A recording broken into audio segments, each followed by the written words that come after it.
Yeah, today I want to talk about my creativity blocks in the context of starting on YouTube. As in, I knew nothing about making videos. I still know very little about making videos.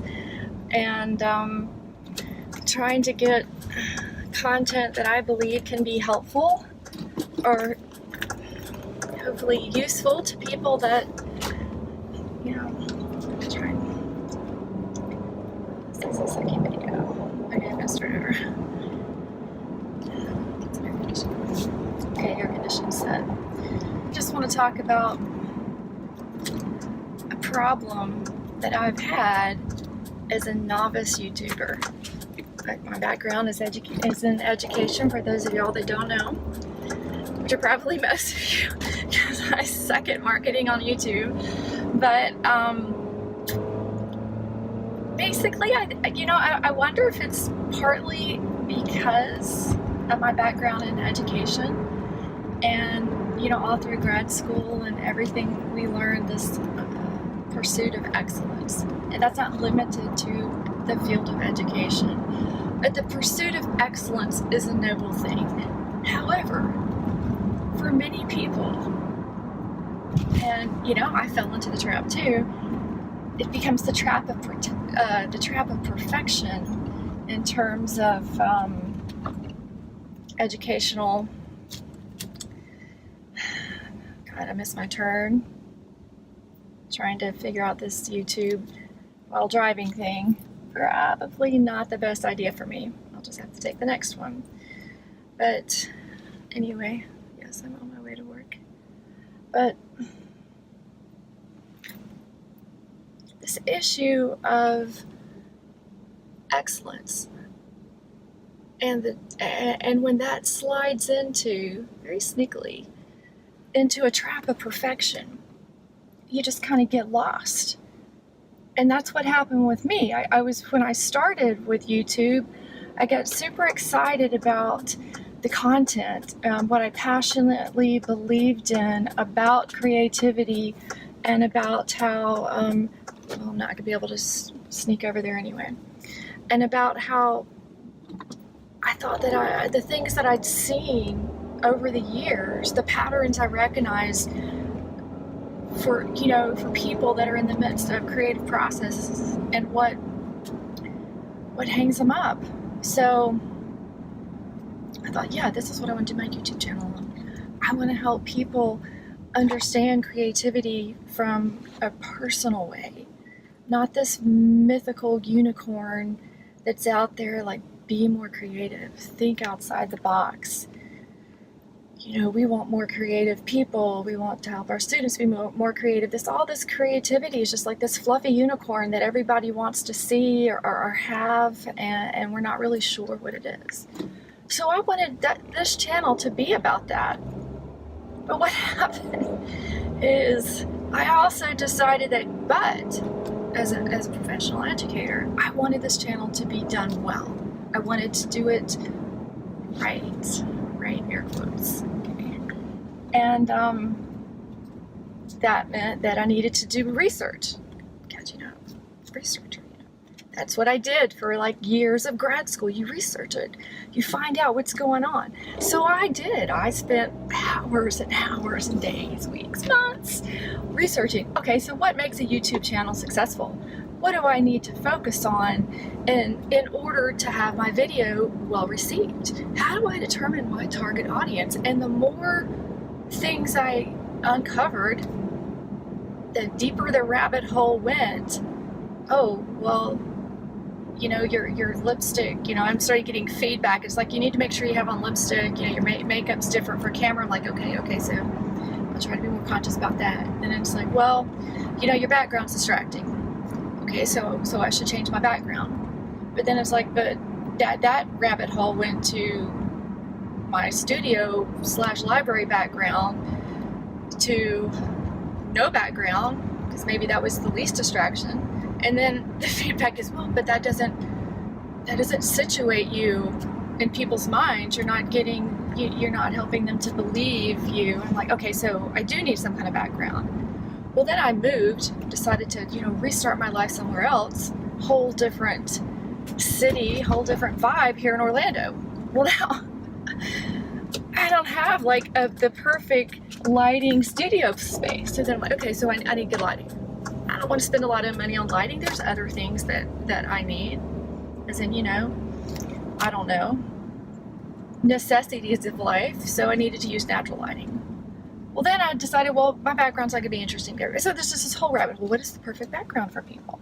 Like, hell if I know. Well, then it became editing. Okay. Well, it didn't become editing. This editing problem was happening concurrently. What you need to edit, well, it's too choppy. Oh, well, the sound needs to be even. If your sound's not good, people aren't going to like the sound. Like, well, I didn't know this was so complicated. But, if you want to do it right and you want to get subscribers and have a good solid channel that YouTube, mysterious algorithms acknowledge, you need to have that right. I'm like, okay, so I need to work on the sound.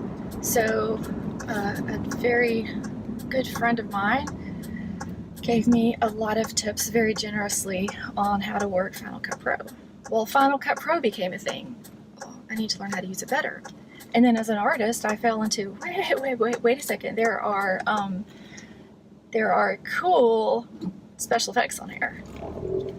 So I may have gotten carried away with special effects on some of my videos. It's like, this is fun. And then feedback said, well, but then it's kind of distracting. Well, is it distracting or is it fun? Does it help keep people engaged or does it turn them off? I'm like, I no longer knew. I mean, some of the times the special effects were good when I would say the wrong thing. Like in one of my videos, I forget whether it's on this channel or the other one, and I was talking about steam. And I had education on my brain, so instead of doing the acronyms, saying it out, science, technology, engineering, and math, I said science, technology, education, and math. And I didn't realize that until I was editing. I'm like, oh, shit, I don't want to redo the whole video. I don't know if I can remember all that. So then I just re-recorded myself saying education. I was going to plug it in. Well, I did that. Sounded very strange, and also my lips when I said education are not the same as when I say engineering. So I fiddled with special effects to get that right. And then you're like, well, you want to appeal to people. And someone said, maybe you need to adjust the light a little more because maybe you see wrinkles or something. Like, shit, now I need to use a filter? And then I'm not an Instagram model or anything like that, and I started realizing that if people were to watch my videos on a TV, they would see everything that was wrong. Her hair is bad, or makeup's bad, or skin's bad, or why is she wearing that shirt? And I'm like, oh my God, the criticism. I criticize myself enough, like this is intense. I just stopped. Well, part of the stopping got to be, that's excellent English, don't you think? Part of the stopping was because I was involved in moving and just changing my life up a little bit. And so I've taken the last couple of months to really think about, what am I doing? Why am I doing it? What do I want to do, and what's holding me up? And I realized in the pursuit of excellence, or professional video production, I wasn't making any videos at all. None. I'd have great conversations with people. I'd get brilliant ideas, or, I thought they were brilliant. And, write my notes, and I'd think about it, and then I'm like, get back home, I'm like, the light's not good, or the angle's weird. And it was just one thing after another why it just wasn't going to work for me to record a video. So then someone said, well, if that's such a problem, do a podcast. So I spent time looking into podcasts. And someone else says, yeah, but people aren't going to connect with you if they can't see your face. I'm like, oh my God. I just want to talk about creativity. Why are people so mean? So I decided that I would just make this video. So as is, no filters, no special editing, no special background, so I don't really know what everyone can see in here, but yeah, my car is kind of messy. I don't have time to clean my car. And I just, whatever. So the thing that I want to share with you in the struggle is that I see this struggle, and I have seen this struggle in so many of my students, friends, people that I know. And I'm talking about YouTube videos. I'm talking about any creative process. They get hung up on perfection. It has to be perfect. I want to make this piece of art. I want to do this presentation. I want to, I'm trying to decorate my house, anything. And they're calling on their own creative energies, and then they just stop. Like, I can't get it right. And when someone says they can't get it right, that means they have this ideal or this visual of some sort of what in their minds is a type of perfection, and they can't reach it. Or they get so much contradictory feedback that they're just like, hell if I know, let me stop.